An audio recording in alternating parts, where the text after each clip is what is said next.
Civil की तैयारी करने वाले लोग हैं, प्रताप के बारे में खूब सारी बातें पता होनी चाहिए। लेकिन फिर भी जो बातें अपने, मैं थोड़ा सा रिवीजन कर देता हूँ, एक तरीके से बता देता हूँ आपको कुछ बातें, तो आपके थोड़ी समझ के अंदर आ जाएगी। चलिए, तो क्या क्या बातें हैं देखो प्रताप के बारे में।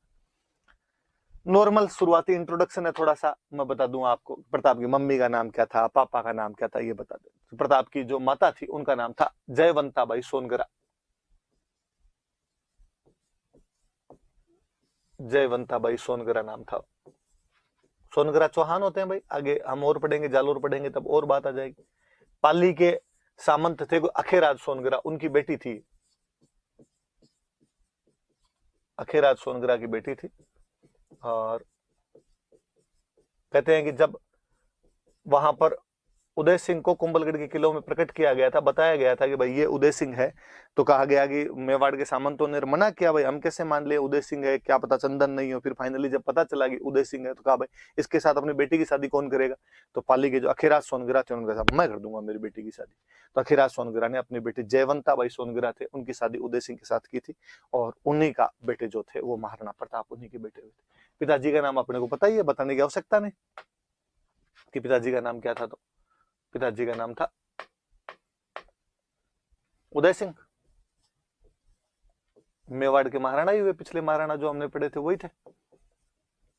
फिर लिखा हुआ है जन्म कब हुआ था, तो जन्म याद रखने वाली बात है, ज्यादातर जन्म तिथियां वगैरह मनाते ही रहते हैं तो आता ही रहता है।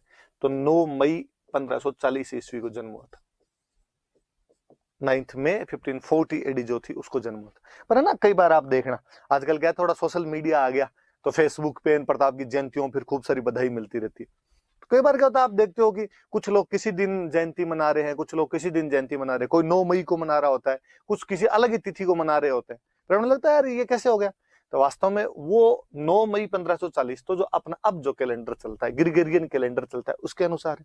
पहले जो अपना जो विक्रमी कैलेंडर चलता है, गांव में जिस कैलेंडर को हम फॉलो करते हैं, मम्मी अपना जो कैलेंडर मानती है चेत बैसाख जेठ वाला, तो उस कैलेंडर के अनुसार ही कुछ लोग प्रताप की जयंती मना लेते हैं। तो वो जो जेठ का महीना आता है, जेठ के महीने में शुक्ल पक्ष की तृतीया को जन्म हुआ था। शुक्ल पक्ष मतलब जिसके अंदर चांद दिखता है, तृतीया। और सन कौन सा होगा, तो हमेशा जो ईस्वी होता है इसमें 57 साल जोड़ लिया करो। 57 साल जोड़ लोगे तो अपने आप में वो आ जाएगा, 57 जोड़ोगे तो आप ये आ जाएगा। तो ये विक्रमी कैलेंडर है, विक्रमी संवत है, तो ये भी याद रख लेना। तो ये थोड़ा पूछे तो नहीं एग्जाम में, पर वो कभी गड़बड़ी हो तो दिमाग में रखना कि 9 मई को मना रहे हैं, इसका मतलब तो तारीख के अनुसार मना रहे हैं, दिनांक डेट जो आज अपनी होती है उसके अनुसार मना रहे हैं। और कोई दूसरी डेट को मना रहा है यदि कोई, तो फिर आप देखना कि अरे महीना कौन चल रहा है, तो पक्का ज्येष्ठ चल रहा होगा, शुक्ल पक्ष होगा और उसकी तृतीया होगी, उसको वो लोग मना रहे होंगे। तो थोड़ा सा ध्यान रख लेना। अब इसके बाद कि प्रताप का जन्म कहां पर हुआ था, तो कहते हैं कुंभलगढ़ के किले में प्रताप का जन्म हुआ था। कुंभलगढ़ मैंने वैसे ही बताया था कि इनकी संकट मोचक राजधानी थी। तो कुंभलगढ़ के किले के अंदर प्रताप का जन्म हुआ था। कब हुआ प्रताप का जन्म, तो 9 मई 1540 को। देखो और एक बात बताऊं, ये वाली जब मैं तारीख पढ़ता हूं तो मुझे एक चीज बड़ी जोरदार सी लगती है कि 9 मई 1540 को प्रताप का जन्म हो गया। छोटी क्लासों में एक कहानी अपने को सुनाई जाती थी। कहानी क्या थी, कहानी ये थी कि बनवीर जब उदय सिंह को मारने के लिए गया था, तब पन्नाध्याय जो थे वो अपने बेटे चंदन को वहां पर सुला देते हैं और उदय सिंह को बचा लेते हैं। बनवीर चंदन को मार के चला जाता है। फिर आगे की कहानी का इंटरेस्ट है, देखो आप आगे फिर कहानी ये कहती है कि पन्नाध्याय उदय सिंह को घास फूस की टोकरी में डाल के लेके गए थे और घास फूस की टोकरी में लेके उसको कुंभलगढ़ जाते हैं। नहीं भाई, ऐसा कुछ भी नहीं था, कोई घास फूस की टोकरी में डाल के नहीं लेके गए थे उदय सिंह का। भाई आप ये कैसे कह सकते हो, वो जो घटना है घास फूस की टोकरी वाली जो बताते हो वो 1536 की बताते हो, 1536 की बताते हो। मतलब कोई बच्चा 1536 में इतना छोटा सा है कि उसको घास फूस की टोकरी में आप लेके जा रहे हो, और मात्र 4 साल बाद 1540 में उसके खुद के बेटा हो जाता है।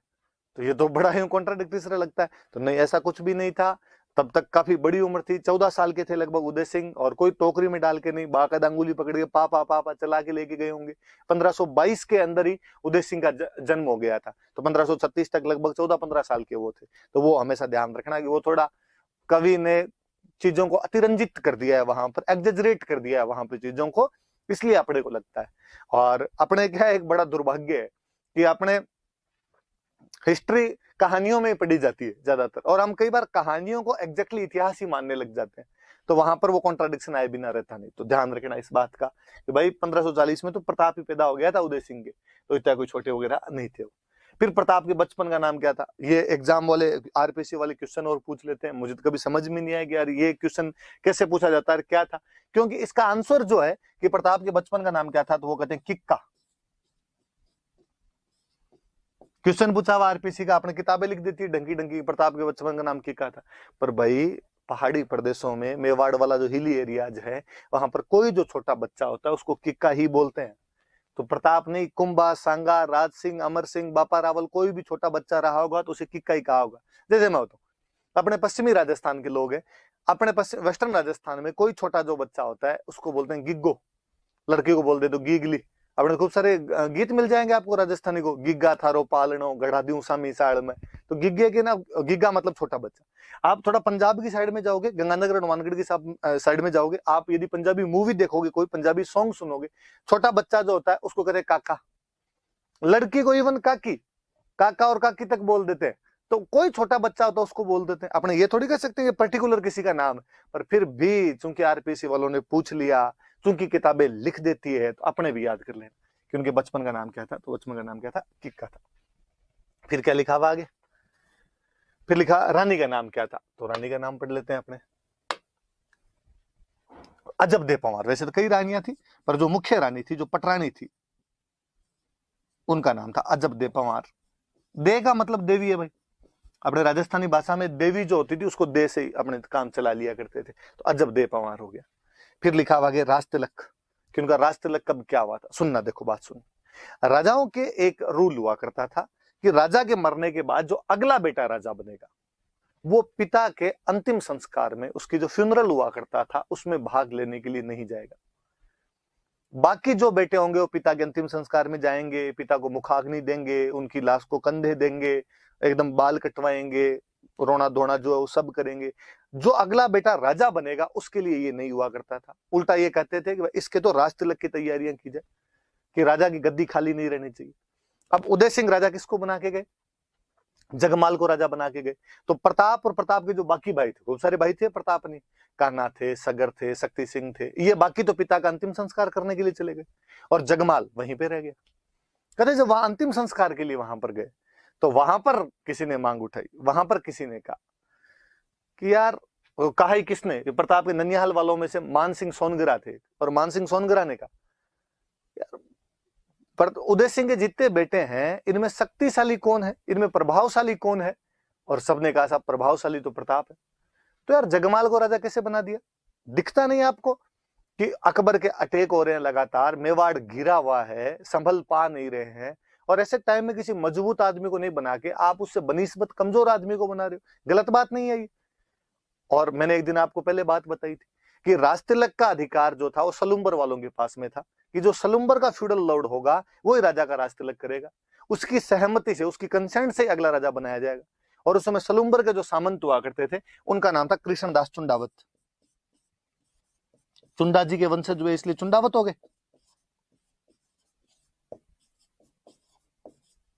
कृष्णदास चुंडावत नाम था। और उन कृष्णदास जी की तरफ देखते हुए कहा कि भाई ये क्या तरीका है, और आपकी सहमति क्या जगमाल के साथ है। और उन्होंने कहा नहीं भाई, हमारी सहमति जगमाल के साथ में नहीं, और हमारी सहमति तो प्रताप के साथ में, और लो हम तो प्रताप को राजा घोषित करते हैं। तो वहां गोगुंदा के अंदर ही प्रताप को शमशान घाट में राजा घोषित कर दिया गया था। वापस आए, वापस आगे उनको कहा, जगमाल जी को कहा कि जगमाल जी आप राजा नहीं हो, हम तो राजा प्रताप को बना के लाए, राजा वाली सीट पे प्रताप बैठेगा, आप सामने वाली सीट पे जाके बैठो। हालांकि जगमाल इससे बड़े नाराज हुए थे, जगमाल यहाँ से चला ही गया था वापस, वो अकबर के पास चला जाता है, और अकबर ने उसको एक जागीर दे दी थी, जहाजपुर की जागीर दे दी थी। और आगे मैं और जब सिरोही पढ़ाऊंगा तब मैं और बताऊंगा, बाद में अकबर ने उसको आधा सिरोही दे दिया था जगमाल को। तो जगमाल यहाँ से नाराज होकर अकबर के पास में चला गया था। प्रताप तो अब याद रखने वाले कि प्रताप का राजतिलक कहां पर हुआ, तो गोगुंदा। किसने किया, तो सलुम्बर वाले करेंगे। सलुम्बर वाला कौन है, तो कृष्णदास चुंडावत है, इन्होंने प्रताप का राजतिलक किया था। पर प्रताप ने कहा यार मजा नहीं आया यहाँ पे, तो गोगुंदा के अंदर तो अब यूं कोई जल्दबाजी में राजतिलक थोड़ा ढंग से करवाया जाए, तमंचे भी डिस्को करें, थोड़ा डांस वांस किया जाए। तो प्रताप ने वैसे भी अपनी राजधानी भी पहले गोगुंदा हुआ करती थी, उदय सिंह के टाइम में ये कुंभलगढ़ की तरफ शिफ्ट करते हैं, और अपना दोबारा विधिवत सिस्टमेटिक लीगल रूप से कोरोनेशन जो करवाया था वो बाद में कुंभलगढ़ के अंदर करवाया था। तो बाद में दोबारा राज तिलक हुआ उनका कुंभलगढ़ में। बाकायदा कुंभलगढ़ वाला जब राज तिलक हुआ तो आसपास के सारे राजाओं को न्योते दिए गए, इनविटेशन दिए गए, आओ एक राजा की कोरोनेशन सेरेमनी हो रही है। और अभी भी देख लो कि अपने कहते हैं भाई फलानी जगह वो राष्ट्रपति जीत गया तो अपने मोदी जी उनको बधाई देते हैं। और आपने कभी नोटिस किया 2014 में तो अपने जब मोदी जी प्रधानमंत्री बने थे तब आसपास के सारे प्रधानमंत्रियों को बुलाया और था शपथ ग्रहण समारोह के अंदर। दूसरे देश वाले भी अपने वालों को बुलाते ही रहते हैं, तो वैसे वैसे राजा ने अपने आसपास वालों को भी बुलाया कि यार सारे आओ। बाकियों के नाम तो याद रहे नहीं रहे, एक बंदे का नोटिस करने वाली बात है, इतिहासकारों ने उसको थोड़ा ज्यादा मेंशन किया। उस समय मारवाड़ का राजा हुआ करता था चंद्रसेन। कौन था मारवाड़ का राजा? चंद्रसेन। और ये अकबर से पंगे ले रहा था, अकबर के खिलाफ लड़ रहा था। तो चंद्रसेन भी इस राज तिलक समारोह के अंदर आया हुआ था। ये बात याद रखने वाली है कि देख लो प्रताप ने अकबर का एक जो विरोधी है उसको तो स्पेशल इनवाइट किया, तू तो आया यार, तू तो बता के जा क्या कैसा चल रहा है, थोड़ी प्लानिंग बता, उस हिसाब से हम भी थोड़ा करें। तो ध्यान रखना कि कुंभलगढ़ वाले राज तिलक समारोह में मारवाड़ से कौन आया हुआ था? तो मारवाड़ से चंद्रसेन आया हुआ था। ये प्रताप की डिप्लोमेसी है कि कहीं ना कहीं वो अकबर के जो विरोधी लोग हैं उनको इकट्ठा करने का प्रयास कर रहा है, उनके साथ में गठबंधन बनाने का प्रयास कर रहा है, उनके साथ में कोलोब्रेशन करने का प्रयास कर रहा है। तो याद रखना। तो प्रताप का पहला राज तिलक तो गोगुंदा में हो गया था, और उसका विधिवत सिस्टमेटिक लीगली कोरोनेशन जो हुआ था वो कुंभलगढ़ के अंदर हुआ था। ये बात याद रख लेना। राजा कब बना प्रताप? तो 1572 के अंदर प्रताप राजा बन गया था। 1597 में लगभग 25 साल का शासन रहा। 28 फरवरी 1572 वही जो उदय सिंह के मृत्यु का दिन है, होली का त्योहार था, उसी दिन प्रताप का राज तिलक हुआ था। तो वो मैंने बात बताई दी थी, तो याद रख लेना। नहीं भी याद रहे तो लो मैं लिख देता हूं वापस। 28 फरवरी 1572 को राज तिलक हुआ था। आगे मृत्यु हम आगे और पढ़ेंगे तब पढ़ लेंगे। 25 साल ये याद रखना, क्योंकि मुझे याद है ये भी एक बार क्वेश्चन पूछा हुआ है कि प्रताप ने कितने वर्षों तक शासन किया था। तो प्रताप ने 25 साल शासन किया था, याद रख लेना थोड़ी बात है। ये मोटी मोटी सी बात कि मम्मी का नाम जयवंता बाई सोनगरा, पाली के खेरा सोनगरा की बेटी थी। पिता का नाम उदय सिंह। जन्म तिथि वैसे मानो तो 9 मई 1540, वैसे मानो तो ज्येष्ठ शुक्ल तृतीया, मतलब आपका वो जो विक्रमी कैलेंडर होता है उसके उसका, और जो उसका महीना है वो 15 सॉरी साल है जो उसका 1597 है। और उसका बर्थ पैलेस क्या था? तो कुंभलगढ़ के अंदर जन्म हुआ था। बचपन का नाम क्या था? किक्का, मैंने बात बताई दी आपको। रानी का नाम क्या था? खूब सारी रानियां थी, जो पटरानी आप यूं का दो उस टाइम की जो स्वीट हार्ट है वो जो थी वो अजब दे पवार थी, मुख्य जो रानी थी। और राज तिलक तो पहले गोगुंदा के अंदर हुआ, बाद में कुंभलगढ़ में। कुंभलगढ़ वाले में मारवाड़ का चंद्रसेन आया था। राज तिलक किया किसने? तो ये सलुम्बर वालों के पास में राइट होता था। सलुम्बर का बंदा कौन? तो सलुम्बर का कृष्णदास चुंडावत था। तो राज तिलक किसने कर दिया? कृष्णदास चुंडावत। उदय सिंह जी जगमाल को राजा बना के गए थे। जगमाल को जब नहीं बनाया, नाराज होकर अकबर के पास चला गया। अकबर ने पहले तो उसको जहाजपुर की जागीर दे दी थी, और फिर उसको आधा सिरोही दे दिया था। मैं जब सिरोही पढ़ाऊंगा तब ये बातें अपने और कर ली। ये प्रताप की शुरुआती जानकारी अपने पास। आगे बढ़ते हैं, और क्या क्या बातें अपने पास।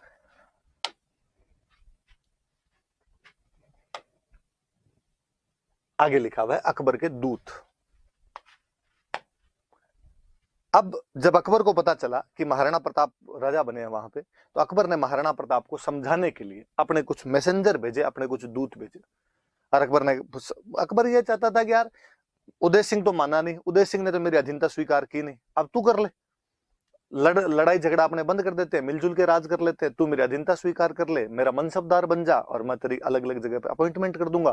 तेरे राज्य को भी सुरक्षा रहेगी, उसको भी खतरा नहीं होगा, और मिलजुल के राज कर लेंगे अपने। तो कहते हैं कि प्रताप को समझाने के लिए अकबर ने 4 बंदे भेजे थे, 4 दूत भेजे थे। संख्या भी याद रखना कि 4। कौन कौन थे? तो सबसे पहले एक बंदे को जिसको भेजा था उसका नाम था जलाल खां कोरची।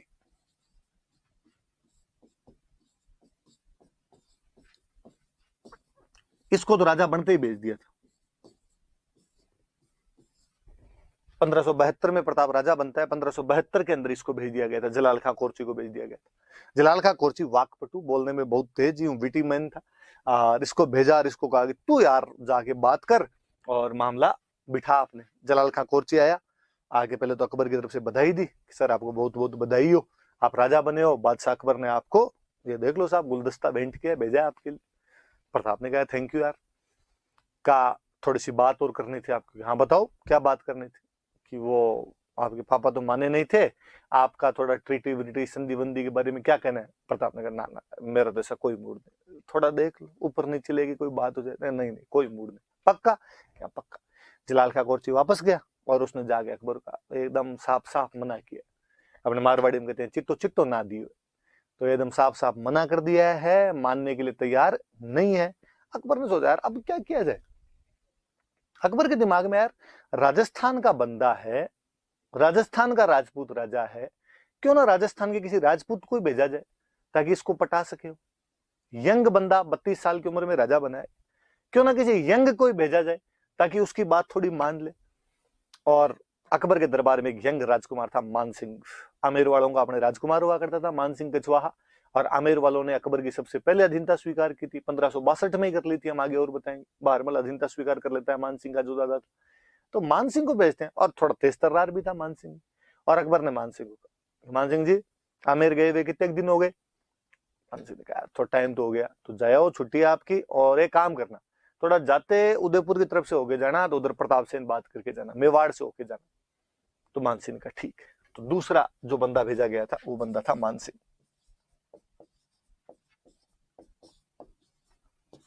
1573 में मान सिंह को भेज दिया। मान सिंह यहाँ पर आया, मान सिंह ने बात करने के लिए प्रताप को बुलाया यहाँ पे। कहते हैं बाकायदा शाम को डिनर का प्रोग्राम रखा गया, उदय सागर की जो पाल है वहां पे डिनर के लिए बुलाया गया। देखो प्रोटोकॉल होता है कि अमेरिका का विदेश मंत्री आए तो भारत का विदेश मंत्री मिल लेगा, रसिया का रक्षा मंत्री आए तो अपना रक्षा मंत्री मिल लेगा, पाकिस्तान का सूचना प्रसारण मंत्री आए तो अपना सूचना प्रसारण मंत्री, मतलब समकक्ष जो काउंटर पार्ट है आपका वो आपके उधर से बात करेगा। और प्रताप ने दिमाग लगाया कि यार आमेर का राजकुमार बात करने के लिए आया, तो क्यों ना मैं मेरे राजकुमार को भेज दूं। और प्रताप के जो बेटे थे सबसे बड़े बेटे उनका नाम था अमर सिंह, तो यार अमर सिंह को भेज दिया जाए। तो अमर सिंह को बातचीत करने के लिए भेज दिया। पर मान सिंह को यह लगता था यार मैं अकबर का दूत हूं, मेरे से बात करने के लिए तो राजा खुद है, वही है अमेरिका माई बाप है जैसे आज। तो अमेरिका का कोई आता है तो अपने वाले सभी बात करते हैं उससे। अब जब वहां अमर सिंह, एक तो कहते हैं अमर सिंह लेट गया थोड़ा सा, मान सिंह पहले ही चला गया था वहां पे डिनर के लिए, अमर सिंह लेट गया, उसको थोड़ा वो बड़ा बुरा लगा यार जो होस्ट है वो तो खुद ही नहीं है, मैं गेस्ट आगे बैठा हुआ। फिर थोड़ा अमर सिंह के लिए कहते हैं, अमर सिंह थोड़ा बदमाश टाइप का था, अपने जो गाँव में कहते हैं भाई बहुत छरडो है, तो उस टाइप का था अमर सिंह। अमर सिंह थोड़ा लेट गया, जाके सामने बैठ गया। मान सिंह ने जाते ही पूछा और तुम्हारे पिताजी क्यों नहीं है, राणा जी कहाँ पे। और उसने यूं बेपरवाही के अंदाज के अंदर एकदम केयरलेस तरीके से उसने कहा पापा, पापा तो आज पेट दर्द कर रहा है उनका। और मुस्कुराया मान सिंह के सामने देख के। मान सिंह समझ गया कि ये कह रहा है कि भाई पापा तो नहीं आएंगे, तेरे खाना तो मेरे साथ ही खाना पड़ेगा। और मान सिंह ने कहा कि मान सिंह खड़ा हुआ, खड़े हो गए, उसने मुझे खाना वाना नहीं खाना, तुम्हारा डिनर वगैरह उछाल दिए उसने। और उसने कहा तुम्हारे पापा को जाकर कह देना कि मैं जो पेट दर्द है वो तो मैं ठीक कर दूंगा, युद्ध के मैदान में मैं सेना लेके आऊंगा और वहीं देखेंगे अब तो। और वो जाने लगा। अमर सिंह बड़ा बदमाश आदमी, जैसे थोड़ा सा आगे चला मान सिंह और अमर सिंह ने पीछे से आवाज लगाई, अरे अरे अंकल सुनो तो, एक बात तो सुन के दो। क्या हुआ आप तेरे, क्या बात है, क्यों क्या कर रहे थे आप, कहाँ ठीक कर दोगे आप, जो पापा का पेट दर्द हो कहाँ ठीक कर दोगे। मैं युद्ध के मैदान में सेना लेके आऊंगा और युद्ध करूंगा और मार दूंगा तुम सबको मैं। अमर सिंह ने और मुस्कुराते कहा, अंकल एक काम करना, अकेले मत आना, फूफा जी को साथ लेके आना। जो अकबर था उसके साथ में मान सिंह की बुआ की शादी हो रखी थी, इसलिए उसने टोंट मारा वापस कि अकबर को साथ ही ले आना फिर उसकी तरफ से जब बात करने के लिए। और मान सिंह और गुस्सा है, उसने मैं देख लूंगा तुम्हें। थोड़े और आगे पैर पटके उसने वापस अमर सिंह ने कहा, अंकल प्लीज एक लास्ट बात और सुन। क्या है अब, हमारे पाली में एक जगह पड़ती है सोजत, हाँ तो वहां पर मेहंदी बहुत अच्छी मिलती है, तो मैं क्या करूं उसका, तो बुआ जी के लिए ले जाना आपने। अब तो मान सिंह और भयंकर गुस्सा, मान सिंह गया अकबर के पास, मान सिंह ने जाते कहा मुझे अभी के अभी सेना दो, मैं अटैक कर दूंगा, मैं उसको मार दूंगा, वहां पे मेवाड़ वालों को तबाह कर दूंगा। अकबर ने पूछा बात क्या, अभी बात तो बता, प्रताप ने क्या कहा तेरे को। तो प्रताप ने, वो आए नहीं मेरे से बात करने के लिए, क्यों, तो उसने कहा राजकुमार आया तो राजकुमार ही बात कर लेगा हमारी तो, और उसने मेरे साथ बदतमीजी किया, आप अभी के अभी सेना दो। अकबर दिमाग वाला आदमी था, अकबर ने कहा बात तो सही है, जब इधर से राजकुमार आया है तो उसने भेज दिया, इसका मतलब इधर से किसी सीनियर आदमी को भेजा जाए तो फिर प्रताप बात कर सकता है। तो उसने मान सिंह जी को, साथ वाले जो दूसरे थे उनको कहा भाई साइड में लेके जाओ रे, थोड़ा ठंडा करो इसको, जून का महीना था, जून के महीने में गया था मान सिंह, तो कहा थोड़ी गर्मी चढ़ गई मान सिंह जी के, मान सिंह जी को साइड में लिया। और मान सिंह जी के पापा थे भगवंत दास जी, और भगवंत दास जी कहा जब वो सीनियर से मिलना चाहता था क्यों ना आप मिल लो यार जाके। तो तीसरे बंदे किसी को भेजे गए थे तो भगवंत दास जी थे। थोड़े दिन बाद में इनको भेज दिया था 1573 में, सितंबर में भेज दिया था इनको। इस बार भगवंत दास जी आए, भगवंत दास जी आए तो बाकायदा प्रताप बात करने के लिए आए, और प्रताप ने आगे बातचीत की। भगवंत दास जी ने उनको समझाया कि यार लड़ाई करने में कुछ ही नहीं पड़ा है, और संधि कर लो यार, हमने भी तो कर रखी है। प्रताप ने उनको एक सिंपल सी बात की कि भगवंत दास जी, किसी टाइम में मेवाड़ जो था वो राजस्थान का सर्वोपरि स्टेट हुआ करता था, और आज से 50 साल पहले लगभग खानवा के युद्ध में जब अकबर के दादाजी के साथ, बाबर के साथ मेरे दादाजी राणा सांगा लड़ रहे थे, तो आपके आमेर से जो पृथ्वीराज जी थे वो हमारी तरफ से लड़ने के लिए, हमारे झंडे के नीचे लड़ने के लिए आए थे। अब हालांकि मेवाड़ में उतनी शक्ति नहीं रही होगी, पर आप आमेर वाले शक्तिशाली हो रखे हो। आप एक काम करो, आप अकबर के खिलाफ लड़ाई कर लो, मैं आपके झंडे के नीचे लड़ लूंगा, लेकिन अकबर के झंडे के नीचे तो मैं आज लड़ूं कल लड़ू। भगवान दास जी ने कहा, यार मुझे लगता है तेरे दादाजी का भी थोड़ा दिमाग सरका हुआ ही था, तू वापस वही गलतियां कर रहा है, और हम तो तुम्हारे झंडे के नीचे नहीं लड़ेंगे, तुम्हें जैसे करना हो वैसे कर लो। मैं तो तुम्हें समझाने आया था, मानो तो ठीक, नहीं मानो तो ठीक। भगवान दास जी ने जाके वापस अकबर को कहा, नहीं मान रहे वो तो। अकबर ने फिर एक प्रयास और किया। अकबर ने कहा, बातचीत यार, बात करने से थोड़ी बात बनती है। इस बार वापस अकबर के वित्त मंत्री जो फिनांस मिनिस्टर हुआ करते थे, टोडरमल, टोडरमल जी को भेजा। इसी साल में इनको भेज दिया था 1573 में। तीनों 1573 में आए थे, ये दिसंबर में, छठे महीने में, 9वें महीने में, 12वें महीने के अंदर सीधे सीधे से आए। वो एक 72 में, बाकी तीनों 73 के अंदर आए थे। टोडरमल जी को भेजा। टोडरमल जी को कहा, भाई तुम वित्त मंत्री हो, जाके समझाओ रहे उसके, हिंदू हिंदू वाला थोड़ा पुट और है तुम्हारे। टोडरमल जी आए, उन्होंने प्रताप को आगे समझाया कि देख, मैं तो उसका वित्त मंत्री हूँ अकबर का, मुझे तो पता है उसके कितना खजाना पड़ा है, कितने बड़े भारत का वो राजा है, कितने पैसे हैं, वो तो कितने भी साल लड़ लेगा, उसकी कोई फर्क नहीं पड़ना है। तुम छोटे राजा हो, इतने पैसे तुम्हारे पास नहीं है, स्टेट छोटा है, इतने सालों से लड़ाइयों में फंसे हुए हो, कैसे पार पड़ेगी तुम्हारी। इसलिए मैं कहता हूँ संधि कर लो, कोई कुछ ही नहीं रखा हुआ लड़ाई के अंदर, इसमें तेरा घाटा उसका कुछ नहीं जाता। प्रताप ने टोडरमल जी कहा कि टोडरमल जी आप तो चिंता ही मत करो, आप तो अकबर को जाके कहो वो लड़ाई तैयार रखे, अपने यहाँ भामाशाह खूब सारे हैं, कोई ना कोई अपने को धन दे के चला ही जाएगा। तो टोडरमल जी को भी उसने भेज दिया था। इस प्रकार अकबर ने प्रताप को समझाने के लिए 4 मैसेंजर भेजे थे, लेकिन प्रताप ने उनको बेरंग लौटा दिया, उनको वापस भेज दिया। ये प्रताप का स्वाभिमान है कि वो अकबर से किसी भी रूप में हार मानने के लिए तैयार नहीं था। ये उसका सेल्फ रेस्पेक्ट है कि वो संधि करने के लिए भी अकबर से तैयार नहीं हुआ था, जबकि अकबर ने बार बार प्रयास किए। अब जब बातचीत के सारे रास्ते बंद हो जाएंगे तो फिर तो क्या तरीका बचेगा, फिर तो लड़ाई बचेगा। फिर लड़ाई होनी स्वाभाविक सी बात थी। पर आपने ये याद रख लेना कि समझाने के लिए कौन कौन आए थे।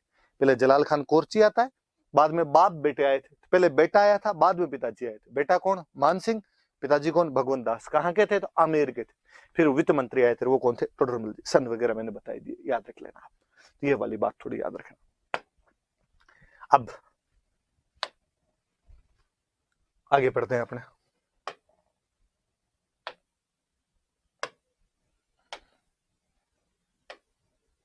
आगे आगे आगे बढ़ते हैं। देखो, अब जब बातचीत के सारे रास्ते बंद हो गए तो युद्ध होना था। युद्ध हुआ। प्रसिद्ध युद्ध इतिहास का आप सब जानते ही हैं, मुझे ज्यादा बताने की आवश्यकता ही नहीं इस युद्ध के बारे में, फिर भी थोड़ी बात करते हैं। लिखा हुआ हल्दी घाटी युद्ध। सबसे पहले बात आती है कि कहां पे ये जगह, कब हुआ था युद्ध। जगह कहां पे? तो अपने राजसमंद जिले के अंदर ये जगह है।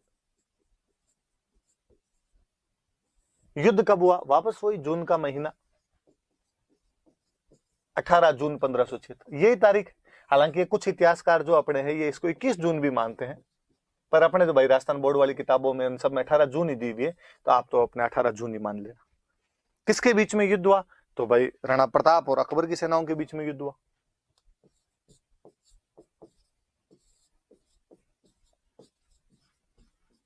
अकबर के बीच में युद्ध। क्या अकबर खुद युद्ध में भाग लेने के लिए आया था? नहीं, ये ज्यादातर होता ही था कि मुगल बादशाह खुद कम ही आया करते थे, अपने कमांडर भेज दिया करते थे। अकबर ने खुद ने भाग नहीं लिया था। तो कौन आया था? तो अकबर की तरफ से उसके सेनापति आए थे, 2 सेनापति आए थे। एक तो मान सिंह और एक आसफ खां नाम करके 2 सेनापति थे। मान सिंह को पहली बार किसी युद्ध में इंडिपेंडेंट कमांडर बना के भेजा गया था, तो हल्दी घाटी का युद्ध है। पहली बार स्वतंत्र सेनापति था वो, फर्स्ट टाइम इंडिपेंडेंट कमांडर बनाया गया, उसे स्वतंत्र सेनापति बनाया गया था मान सिंह को। और एक साथ में आसफ खां को भेजा। अकबर माइंड से खेल रहा है। अकबर कहीं ना कहीं चाहता है कि जो मान सिंह का जो गुस्सा है उसको एक्सप्रेस करने का मौका मिले, और ये जब उसको एक्सप्रेस करेगा तो ढंग से लड़के आएगा। तो उसने आसफ खां और मान सिंह को कहा भाई तुम दोनों जाओ इधर से। तो इधर प्रताप की तरफ से आसपास में जो भी मुगलों के विरोधी थे, आसपास में जो भी अकबर के विरोधी थे, उन सबको प्रताप ने इकट्ठा किया, उनकी सेनाएं आई। जैसे ग्वालियर से एक बंदा आया था रामसात तोमर, इन ग्वालियर वालों की बनती नहीं थी अकबर के साथ, और ये केवल खुद ही नहीं आया था, 3 बेटे और सालीवाहन आया था, भवानी सिंह आया था, प्रताप सिंह आया था, तो ग्वालियर से आए थे रामसात तोमर।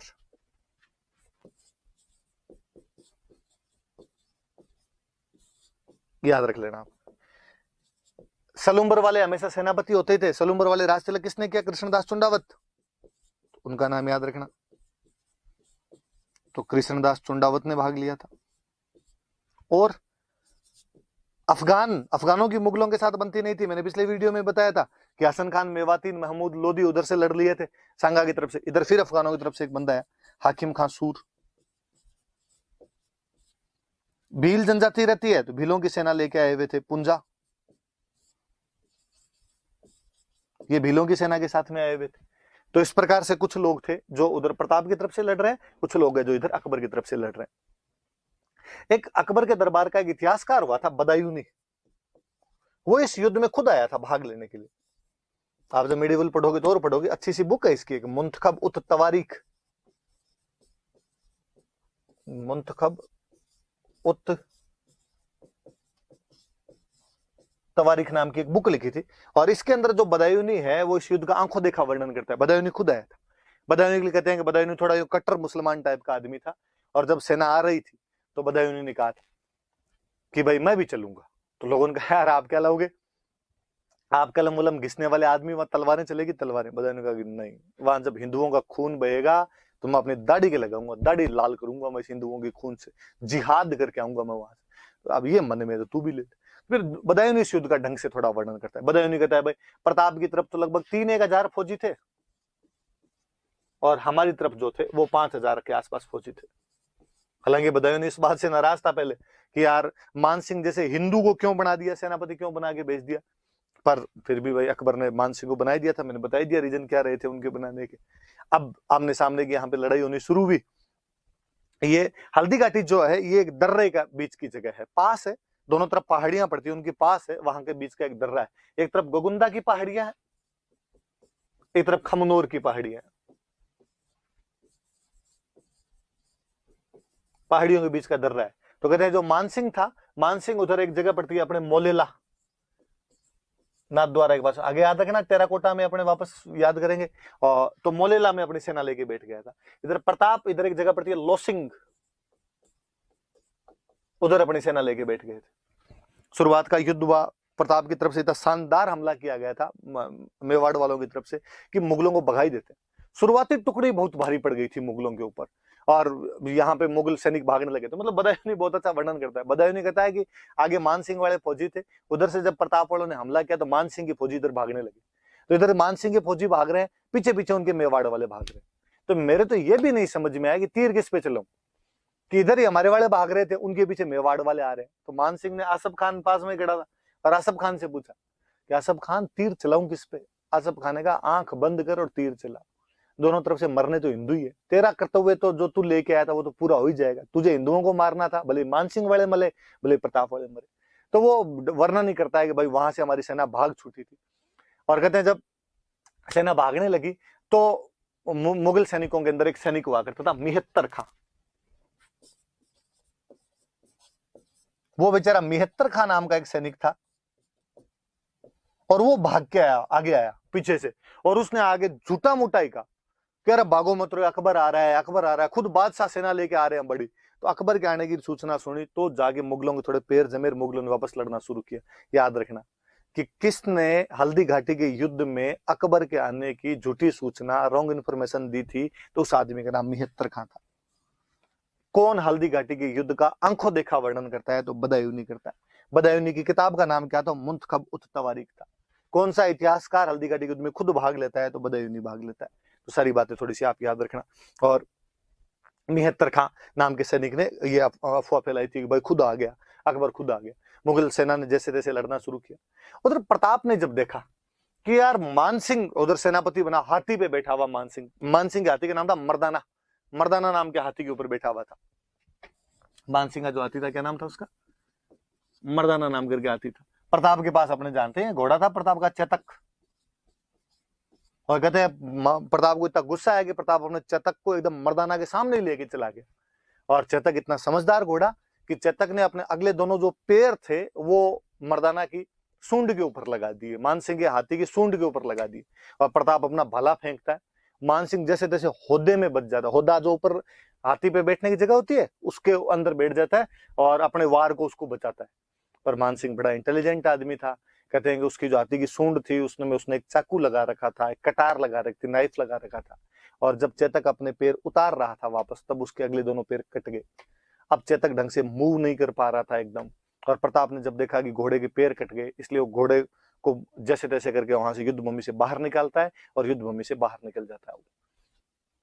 कहते हैं कि मेवाड़ में जब भी राणा युद्ध भूमि से बाहर जाता या राणा को युद्ध भूमि से बाहर लेके जाया करते थे, तो कोई ना कोई झाला जो होता था वो राणा के चिन्ह पहन के और राणा की जगह लड़ता था। हमने पढ़ा था कि खानवा युद्ध में जब सांगाजी घायल हो गए थे तो उनकी जगह पे झाला अज्जा लड़ा था। एक बार फिर एक झाला ने वीरता दिखाई, इस बार था झाला बिद्दा। हम उसे झाला बिद्दा भी कहते हैं या उसे हम झाला मानसिंह भी कहते हैं। वो झाला बिद्दा या झाला मानसिंह जो था वो प्रताप के सारे जो राज चिन्ह है वो ग्रहण करता है और वहां पर बैठ के लड़ता है। मुगल भाग ही छुटे थे उसके बाद में, प्रताप इधर निकल जाता है बाहर और मुगलों ने भी प्रताप का पीछा करने की कोई जहमत नहीं उठाई। बदायूं कहता है, एक तो जून की झुलसा देने वाली गर्मी थी, फिर हमारे सैनिक इतने हार चुके थे कि उनमें हिम्मत ही नहीं बची थी कि वो प्रताप का पीछा कर पाते। फिर हमारे सैनिकों को इतना डर था कि उनको लगा कहीं पीछे गए और इन्होंने मेवाड़ वालों ने हमला करके हमें मार दिया तो हम क्या करेंगे। तो बदायूं कहता है हमने उसका पीछा ही नहीं किया। और बदायूं तो और लिखता है कि उसके बाद हम वहां से गोगुंदा की तरफ आए और हमने चारों तरफ हमारे जहां हम बैठते उसके चारों तरफ दीवारें वगैरह चुनवाई ताकि प्रताप के सैनिक आके हम पे रात में हमले नहीं कर दे। पर जो प्रताप के भील सैनिक थे वो दिन में रात में हमारे पर हमले करते, हमारी सेना जहां कहीं भी जाया करती थी उसको बीच में लूट लिया करते, अनाज और पानी की समस्या उत्पन्न कर दी थी। हमने जैसे तैसे करके अजमेर तक का रास्ता लिया था। तो बदायूं ढंग से हार का वर्णन कर देता है इस युद्ध के अंदर। और बदायूं और कहते हैं कि इस युद्ध के बाद में जब मानसिंह और आसफ खान जब वहां पे पहुंचे, अकबर के पास में पहुंचे, तो अकबर ने जाते पूछा कि क्या युद्ध जीत गए। मानसिंह आसफ खान ने कहा कि नहीं। तो क्या प्रताप को पकड़ लाए। तो उन्होंने कहा कि नहीं। तो क्या प्रताप मर गया। तो नहीं। तो अकबर ने कहा तो क्या सोच के आए थे, सरदार खुश होगा, सरदार इनाम देगा, मंग तो लीचड़ो, शर्म नहीं आई तुम्हें, हार के आगे वहां से। और आज के बाद दोनों ने मुंह दिखा दिया तो देख लेना। कहते हैं ड्यूटी बंद करवा दी थी मानसिंह और आसफ खान का और दरबार में आना बंद करवा दिया था। मुझे तो हमेशा दया आती है जब कई इतिहासकार बाद में कहते हैं कि साहब हल्दी घाटी में प्रताप हार गया था, तो मुझे लगता है यार यदि मानसिंह और आसफ खान जीत के जाते तो ऐसा कौन राजा होगा जो अपने विजेता सेनापतियों के साथ में इतना बुरा बर्ताव करेगा और अपने विजेता सेनापतियों को कहेगा कि तुम आज के बाद मुझे दिखाई मत देना और तुम यहां से भाग जाओ, आज के बाद मेरे दरबार के अंदर मत आना। पर अकबर इनके साथ बाकायदा करता है। तो ये भी वो साफ साफ ही अपने पास फैक्ट है कि नहीं साहब हल्दी घाटी वाले युद्ध के अंदर प्रताप जीता था। और ये सारी जानकारियां अपने को बदायूं वाला लेखन और वो ढंग से पढ़ा जाए तो उसके अंदर अपने को मिलती है। पर कोई प्रोपेगेंडा के साथ हिस्ट्री पढ़नी चाहे, कोई प्रोपेगेंडा के साथ हिस्ट्री पढ़ानी चाहे तो फिर अपने पास में तरीके होते हैं। और मैं तो हमेशा कहता हूँ कि अब तो अपनी किताबें लिखने लगे हुए प्रताप उस युद्ध में जीता था। पहले है ना जब नहीं भी लिखा होता था तो भी अपने वाली किताबें साफ साफ लिखती थी कि इस युद्ध में नैतिक विजय प्रताप की थी। अकबर अपने किसी भी उद्देश्य में सफल नहीं हो पाया था, ना वो प्रताप को अधीनता स्वीकार करवा पाया था, ना वो प्रताप को पकड़ पाया था, ना वो प्रताप को हरा पाया था, ना उसकी जमीन पर कब्जे कर पाया था, ऐसा कुछ ही नहीं कर पाया था। और कहते हैं कि हल्दी घाटी युद्ध में जब मानसिंह और आसफ खान हार के चले गए थे तो अकबर खुद अटैक करता है। 76 के लास्ट में जाके अकबर ने खुद ने अटैक किया था कि मैं खुद जाऊंगा। यार ऐसा कैसे हो सकता है कि उसके दो सेनापति जीत के गए और बादशाह को खुद आक्रमण करने की नौबत आ गई। पर अकबर आया था 1576 के लास्ट में अकबर वापस आता है और अकबर भी यहाँ पे आगे कोई छठ की चौदस नहीं कर पाया था, प्रताप को नहीं पकड़ पाया, अधीनता नहीं करवा पाया, संधि नहीं करवा पाया। उसने उदयपुर पे कब्जा किया था और उदयपुर का नाम बदल के वापस चला गया था और उदयपुर का नाम बदल के उसने कर दिया था मुहम्मदाबाद। तो ये थोड़ा सा याद रख लेना कि अकबर ने नाम बदल कर क्या कर दिया था, तो अकबर ने इसका नाम बदल कर क्या कर दिया था, तो मोहम्मदाबाद कर दिया था। मैं वापस एक बात और बता दूं, फिर मैं साथ ही बता दूंगा। कहते चेतक जब घायल हो गया था, बाहर निकले थे, और थोड़े दूर जाने के बाद में चेतक की मृत्यु हो जाती है। तो बलीचा नाम की जगह है वो राजसमंद के अंदर ही, जहां पर चेतक की मृत्यु होती है, और वहां बलीचा में चेतक की छतरी बनी हुई है। थोड़ा ये भी याद रखना है, चेतक की छतरी कहां पर बनी हुई, तो बलीचा के अंदर बनी हुई। वापस मैं बातें बता दूं, एक बार और पढ़ेंगे हल्दीघाटी युद्ध की और खूब सारी बातें, कि प्रताप और अकबर के बीच का युद्ध है। प्रताप, अकबर खुद नहीं आया था, अकबर के दो सेनापति आए थे, मान सिंह और आसफ खान। पहली बार मान सिंह को इसी युद्ध में सेनापति बनाकर भेजा गया था। बदायूनी जो अकबर का एक कोर्ट हिस्टोरियन है, वो इस युद्ध में भाग लेता है। उसकी बुक है मुंतखब उत तवारीख, और इस बुक के अंदर वो लिखता है कि हमारी तरफ से लगभग 5000 सैनिक थे और प्रताप की तरफ से लगभग 3000 सैनिक थे। प्रताप की तरफ से ग्वालियर का रामसात तोमर अपने 3 बेटों सालीवाहन, भवानी सिंह और प्रताप सिंह के साथ में आया था, युद्ध में लड़ते हुए वीर गति को प्राप्त हुए थे सारे के सारे। और सलूम